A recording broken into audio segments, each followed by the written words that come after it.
It's day 2 of the Indian Prime Minister Modi's visit to Thailand. The Prime Minister has a packed schedule ahead of him today. Let's take a look at what's on the agenda. Now, PM Modi will co-chair the 16th ASEAN-India Summit with his Thai counterpart, Prayut Chan-o-cha, on whose invitation he is visiting the country. The meeting will take stock of the progress made in the relationship between India and the ASEAN member countries. This is PM's 7th ASEAN-India Summit. He will then be holding a meeting with Prayut Chan-o-cha, like we just told you, and he would also meet his Indonesian president as well, his counterpart, Joko Widodo. And his last diplomatic engagement for the day will be with Myanmar State Councillor Aung San Suu Kyi as well. The PM will end his day by attending a gala dinner.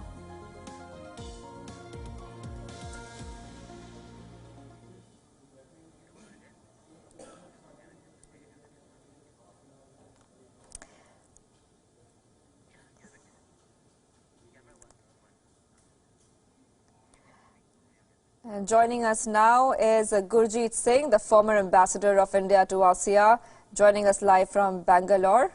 Very good morning to you, and thank you for joining us here on WION. Mr. Singh, today PM Modi will be holding very important bilateral meetings. How important do you see the Thailand trip in the context of regional cooperation? Thank you, and good morning. I think it is one of the most important foreign policy events of Modi 2.0.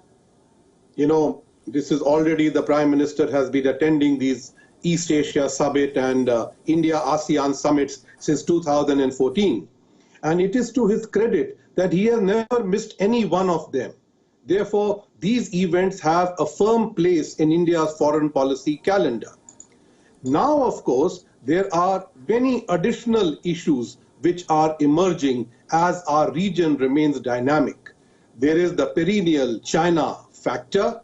There is the entire economic engagement issue for which RCEP needs to be concluded. And there, of course, is the larger issue of the Indo-Pacific, for which India's Act East policy and other engagements like the Quad all remain important. So this is one of the most multifaceted multilateral engagements that the Prime Minister has undertaken since his re-election. Right. Also, PM Modi is pushing for India, Myanmar, Thailand connectivity gateway. Please explain the significance of such a move. I think this is one of India's biggest infrastructure development projects which we have been undertaking. Since 2014, when Prime Minister converted the Look East policy to the Act East policy, a large amount of focus has actually come upon the trilateral highway, which begins in Manipur and goes through Myanmar and into Thailand. There is a proposal to extend it further to Vietnam and Laos, but that will first mean that you need to conclude the trilateral highway initially. Now, this has been going on for a good decade or so. There have been many times when we have had to rejuggle the nature of this project, because it starts in Moreh, which is in Manipur, and traverses Myanmar. So India had undertaken to rebuild the roads, but while we were doing that, we found that there were many bridges which also needed to be resurrected. And therefore, India then started contributing to the bridge development as well. Right. On the Thai side, the infrastructure was better, but the road was constructed by India. After a while, we realized that simply building a road was not enough, because establishing connectivity meant there have to be points which are connected. So the idea emerged that we must have vocational training centers, industrial clusters, special economic zones along the highways to make them economically relevant. Right. So therefore, much expansion has gone into this concept, and the trilateral highway remains an important aspect of India's policy vis-a-vis East Asia, vis-a-vis ASEAN, and also vis-a-vis BIMSTEC, since Myanmar and Thailand are both members of BIMSTEC. So this project is indeed multifaceted and has many advantages in store. Right. Of course, the big buzzword for this summit is RCEP. It's indeed a massive free trade agreement that could position India, in fact, as a major player. But it does come with its drawbacks. What's your perspective on this issue? You know, the RCEP was launched in the similar summit in 2012 in Cambodia. And at that time, I was ambassador to ASEAN and I was present. And the debate always has been that do we see RCEP as a strategic part of our Look East, Act East policy, or do we look at it purely as an FTA?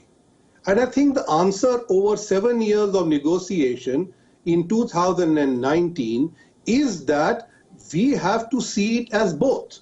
For instance, our Act East and Indo-Pacific policies will lose a major leg if India were not to be a part of RCEP. Therefore, strategically speaking, India ought to be a member of the RCEP. Having said that, India's domestic economic concerns cannot be overlooked.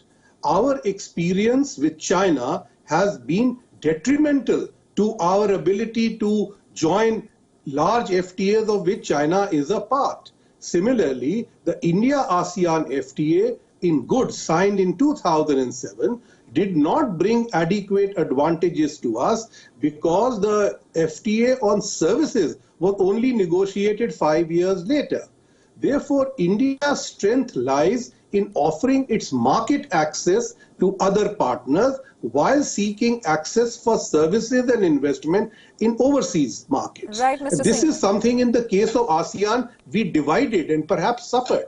So this time, India does not want to give up any possible access for investment and services while providing access to our market for trade. Mr. Singh, like you rightly mentioned, PM Modi has himself said this, that India is looking for a win-win situation on the trade deal. Do you think, can India go ahead and really strike that balance it's looking for? Some kind of balance is bound to emerge, and every balanced position will always have critics on either side. Some would say strategically not enough, others would say did not protect the Indian economy enough. I think there is also the issue that China, I think, is instigating some ASEAN members to say that if India doesn't want to come along, let's isolate India and move on. But the impression that I get from Indonesia and others is they do not want to have an RCEP without India and with China in it. Because to ASEAN, very often India is like a balancer to China, though maybe perhaps not with the same amount of power, but a balancer nevertheless. So there are several dynamics operating. At the same time, there is also Australia and New Zealand. Now, Australia and New Zealand have a single-minded purpose of entering India's market. It's not only China, and they offer very little in return. So India has to deal with a multifaceted level of partners, all of whom with which we do not have FTAs. We do have with ASEAN, we do have with Korea, and we do have with Japan. So perhaps those are easier, and there we would like to incrementally step it up. But with China and Australia and New Zealand, there are difficulties because they are seeking almost one-sided access while debarring India for not only from trade but also from services and investment. And then the whole question of the competitiveness of India's export thrust comes in. And I think that is the larger domestic question which we have to deal with. Right. Also, like you just said, that RCEP has a major backing from China. This trade deal is important to them in the face of US-China trade war. So do you think China is really putting its interests first when it comes to RCEP and ignoring its neighbors' interests? If you look at the last 5 to 7 years, strategically and economically, China has followed a China-first policy in the ASEAN region and not really worried about its partners. What it did in the South China Sea, what it is trying to do through BRI is basically go and achieve its own objectives and tell the partners, see, I am your good partner, without any clear attendant benefits for the partners. Now, if there is sufficient pressure on China through the US-China trade war, then we would actually like to see China offer concessions to make RCEP happen. But instead, I only see China becoming more obdurate and trying to maintain its own access and gain it to India in particular to offset the loss of markets in the USA. Whereas if it was a statesman-like power, it would perhaps have said, okay, I'm going to offer you more, let's get this going so we are able to balance something which we are losing out of the USA. So I think this role of China, which is more aggressive rather than accommodative, is perhaps going to be the real key to whether RCEP gets through or not. Right. So, Mr. Gurjit, before I go, just one last question to you. Of course, you know, we talked about trade. That's a big focus here, RCEP especially. Of course, there are other issues as well, you know, which might come up during this summit. What do you think they're going to be? Well, you know, I think the positives are that India has recently announced 1,000 scholarships for PhDs from ASEAN at the IITs.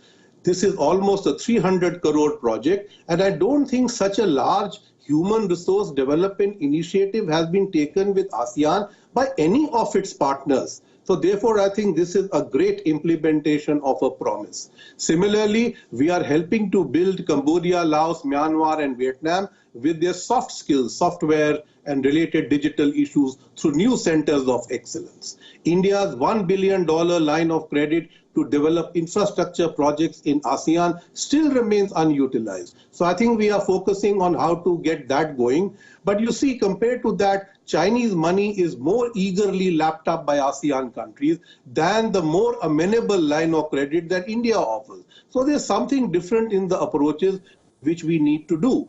I don't think ASEAN will have much to say about J&K, for instance, though Malaysia, we know, has been making its own individual statement, but those are not ASEAN positions. So I don't think we ought to be having any problem with that. But I think the real issue is, can India expand its footprint with ASEAN and in the EAS to counter China, which is pushing its way relentlessly forward? Right, Mr. Gurjit, thank you for coming with us here on WION and joining us live from Bangalore with your valuable perspective on the ASEAN summit. It was indeed a pleasure.